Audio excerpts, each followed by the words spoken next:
George's Adventures, another video of the poor little chick. Well, you know what I was thinking? Since if you're sad about that chick, you guys, thank you for watching George's Adventures. You think he's not going to stand up now? We're trying to feed him some water, but that's him. Is he even alive? Well, he was. He was trying to get up. One. One on his side. He's still blinking his eye. But thank you for watching George's Adventures. I was just crying for a moment. For that poor little life of that poor little birdie.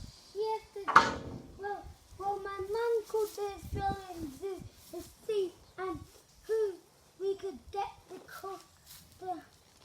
help him, but no one is coming, which is quite sad. But since he's wild, we can definitely Maybe not we keep could just touch his body and calm him.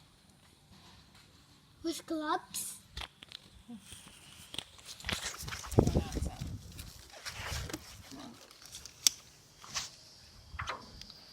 Okay, you're going in with gloves. I understand that.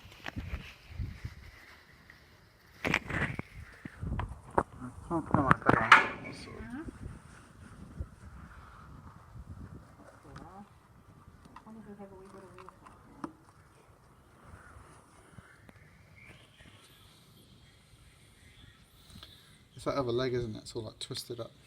I'm going to give him some breadcrumbs. Yeah. Come here, looks like a cottontail. At least one of you know that water's there. There's still some water in it, isn't there? Yeah. He looks better that way up. But thank you for watching George's Adventures and a cute little chick. He's not in the sun, so that's good. We suppose we could put him. But we're now going to start building this while we keep a spy out on him. But thank you for watching George's Adventures. Just have to say, in three, can you open the box for me? You want to In bring three, the box over to here in the shade. 2, Can you carry it gently? Or do you want me to do it? 1. Thank you for watching George's Adventures.